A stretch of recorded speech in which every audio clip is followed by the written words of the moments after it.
this is Macy with Play Fast Football. Check out our sponsors at Dome Hats, at GameStrat, at Max One App, at Just Play Football, and at Defensive Coordinator 1. Thanks for watching my dad's channel, and remember, always play fast.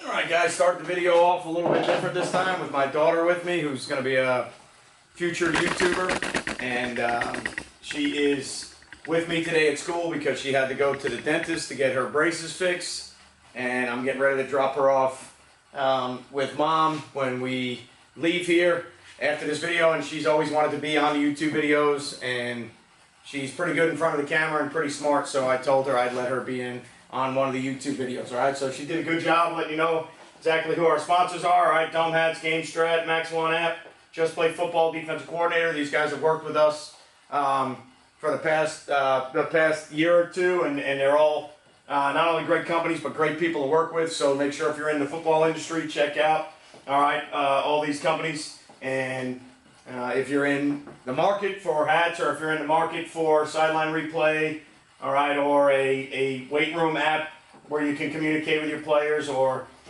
digital playbook stuff, which Just Play has some new stuff coming out that I think is awesome. And then the app that Defense Coordinator 1 has come out with for some in-game adjustments that they just launched in January. If you're in the market for any of that stuff, check them out. As always, in the description box, I will put a link down below with all of the Twitter names so that you can find them and follow them on Twitter. All right. I just got back from taking one of my players to a visit at Liberty University, and Hugh Freeze is the head coach there now. And I got a chance to sit in with Coach Freeze and talk with him about some offensive things, because he's always been one of my favorite offensive coordinators, offensive minds in the game the last 8 to 10 years. And we got a lot of our tempo stuff from watching them, or at least I did, from watching them on YouTube and watching things they were doing at Ole Miss. And I never really got a chance to speak to him personally. I got a chance to hear him at a Nike clinic one time, but it's the first time I ever got a chance to sit down and speak with him. And he was awesome. He was a genuine guy. I think he's going to do great things at Liberty. And I got a chance with my defensive end, Kenny Charles. I got 45 minutes to sit down with him and talk some football. And one of the things that was interesting was I was asking their other assistants what they're running, what do they carry in the run game. And they told me that they're carrying some GT counter stuff for the read game, and they carry some OF counter with the sniffer, and they carry some wide zone stuff. And then he also mentioned that they were carrying a duo play. And I thought right away, that was the first thing that kind of caught my attention. I said, man, I got to get in on this duo play. If I'm going to learn anything new while I'm up here and in my time up here, I got to get in on this duo play. So, I thought it was a new play. I thought it was something that I didn't know about. I thought it was a new trend in college football. So when I sat down, I talked with Coach Freeze about it, and he started explaining it to me. What the duo play basically is, and has been for however long people have called it duo, is the same veer scheme we've been running with our inside veer read scheme, which if any of you that have followed the channel for so long know that ours is more of a midline track where we chase the play side leg of the center, and we block it with a veer gap scheme. All right, and the reason they call the play duo is when you run it at a 3 technique, at least us with no tight end, when you run it at a 3 technique, you get 2 double teams.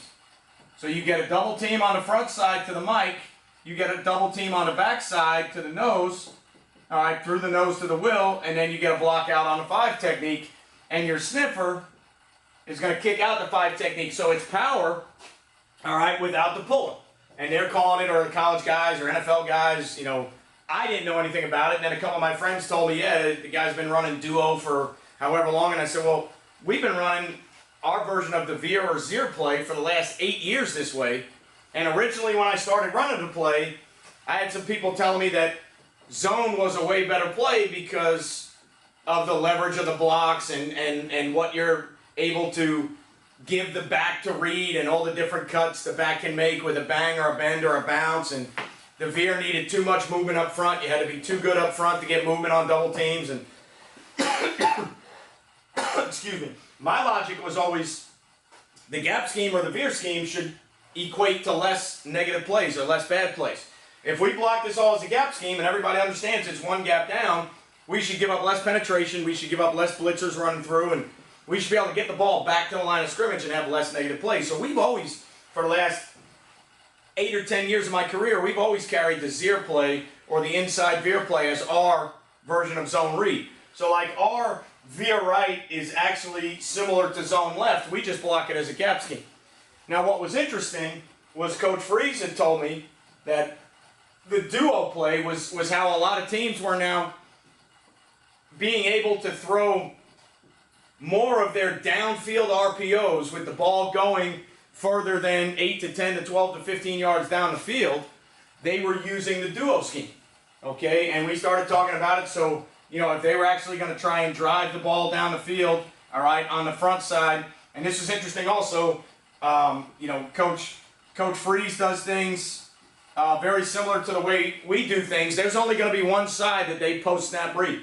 All right, so we have an access side or a gift throw on the backside, which we always have. All right, but we only one side post-snap. We don't allow the quarterback to post-snap both sides, which I think there are some people out there that do that, but Coach Freeze kind of helped me confirm my notion that with their tempo and how they do things with their quarterback, it is pre-snap access, post-snap RPO. Okay, so he said that they were actually getting into situations where they were actually able to throw some scissor concepts off of their duo RPO, okay? So they were carrying the duo as a scheme that was not only a solid run scheme for them, and a lot of these teams are carrying it more out of 11 personnel, all right, than they are so much out of 20 personnel or Y off, 11 personnel, Y off. A lot of them are carrying it as an 11 personnel deal, or even if they are a Y off team, like one thing that Coach Freeze does different than how I do things is they always play with their sniffer outside the tackle, and they make you defend two-back sets kind of in a one-back nature because they always have a threat of that three going vertical, whereas when you tuck that sniffer inside the tackle box, sometimes he's really not a threat to go vertical, so it's not that big of a deal. Teams will play this as a two-back set so they get extra hats, all right, whereas if they play this as a one-back set, they're going to be short a hat, okay?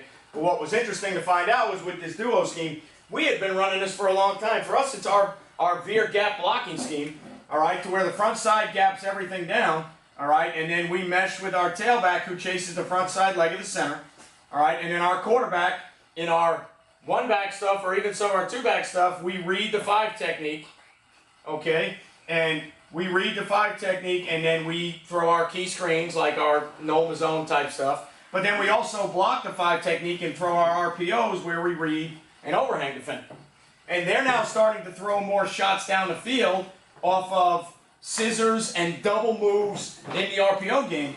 And the reason that they're able to do that is because the double teams, all right, don't climb to the second level as fast as some of the scoop schemes, okay? So the double teams, all right, don't always climb as fast as some of the scoop schemes. So when these guys are taught to hang on the double longer and make the Mike commit, and then the back is taught to read off the Mike.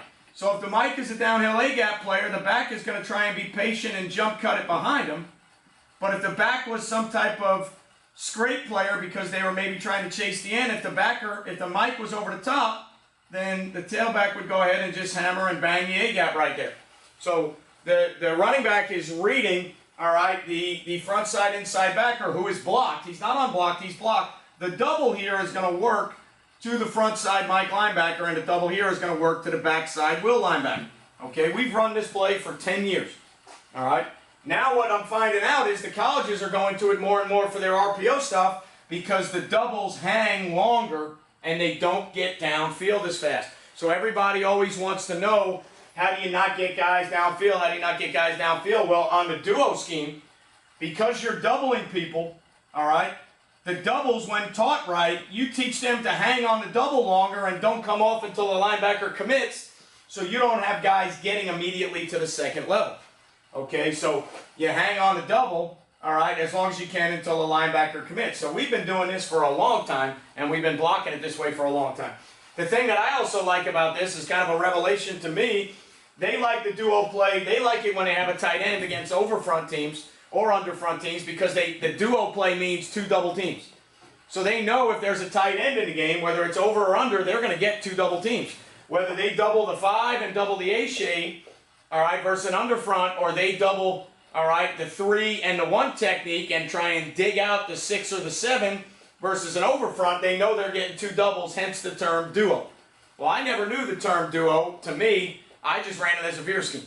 Okay, so now I know maybe I'm behind the game 5-6 years, but I didn't realize what duo meant. I thought it was a new play, and it's actually a play we've been running, all right, for the last 8 or 10 years. So now it kind of sells me more on the fact that, hey, we have been doing the right thing. We have been running the right stuff. We just got to get better at what we're doing.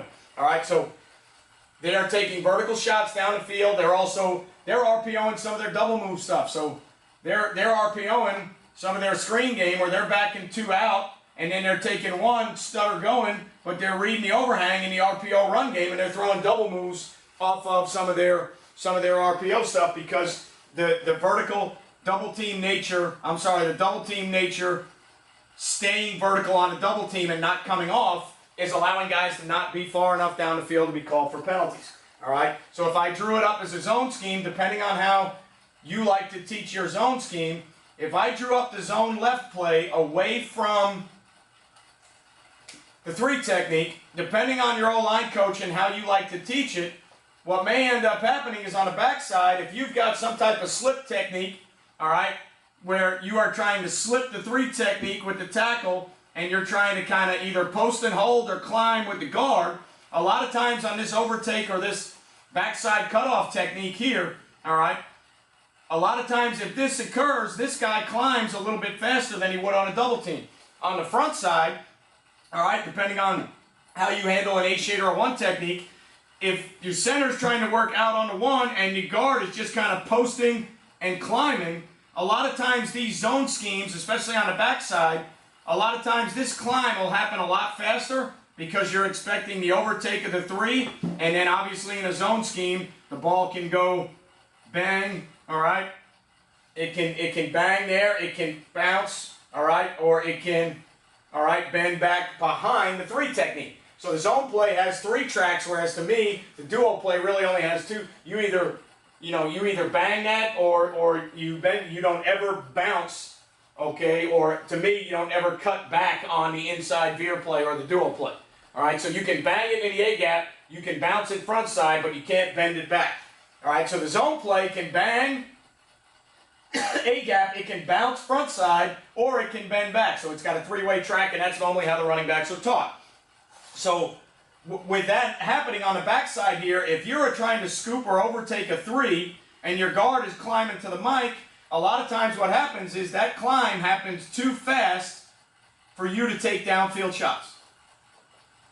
Okay, so the climb of the zone scheme happens faster so that when you go to take downfield shots, what ends up happening is, okay, when you go to take downfield shots, what ends up happening is, all right, you climb too fast, and now when the ball gets thrown down the field, all right, that becomes a penalty. So it was interesting for me to see the duo scheme, which I've been running for a long time, is now one of the schemes that guys are carrying more in their RPO game, all right? And we've talked RPOs on this channel a bunch, and I know a lot of you guys think it's probably the same video we've done, all right? The reason I'm doing this video today is that I went to a college and it confirmed things that I was already doing, because I thought duo was this brand new play, and it's really just veer kick. This was the original play I had drawn up on the board is what we call veer kick. And now when you RPO off it, it makes 100% sense why these teams are carrying it. Even if they're inside zone teams, they're still teaching a duo play, all right, because it marries well with gap schemes. The only difference, and this is the only thing we struggle with, I don't know, I didn't get a chance to ask this with the college guys. The only thing we struggle with is if you're a gap scheme team, all right, the only thing that the duo play gets tough on is it's a front side combo to the mic, and then when you go to run power, it becomes a backside combo, so you got to have different calls or different combinations for your kids so that they understand. That's the only thing that we struggle with a little bit is when is it a front side combo, when is it a combo to a backside play, okay? But I found out that the duo play, which has been hot in football the last 2 or 3 years, talking to Coach Freeze, all right, who has even though he's been out of the game, he's been relevant with some major college football coaches helping their offense, all right? And he kind of filled me in on some of that information that he's been around and doing some things and helping some people. Duo play is one of the big ones in the RPO world now, all right? Because it allows you to get double teams without climbing so fast to the second level. So I thought I'd share that information with you. I don't think it's anything revolutionary, anything new, anything different. We've been doing it for a long time. I've talked about those types of RPOs. I've never drawn it up with scissors or double moves on an RPO before because we've kind of worried about throwing a ball with people downfield. Coach Freeze told me that when they run a duo play, their linemen know to hold on to double team as long as possible so that they don't get downfield, and then they have some other special calls that alert their linemen to the fact that there may be a potential 10, 15-yard ball thrown down the field. All right, guys, so the duo play is hot in college football right now with zone teams. They're also carrying it as a gap scheme. I thought it was a brand new play. Shocked to find out that it's a play that I've been running for a long time. So I'm either on the right track, I was ahead of the game maybe a little bit, or I just got to do a better job teaching what I'm teaching because it's a hot ticket in college and I don't run it enough. We run more insert RPOs than we do veer kick or duo RPOs. Okay, so remember guys, as always, you won't play well until you play fast. I'm going to close it out with Macy, my daughter, again. Alright guys, thanks for checking out my dad's video on his veer scheme for RPOs. Make sure to check him out on social media too. His Instagram and Twitter are at CoachMac8740 and his website is playfastfootball.org. Make sure to check out our amazing sponsors and remember to always play fast.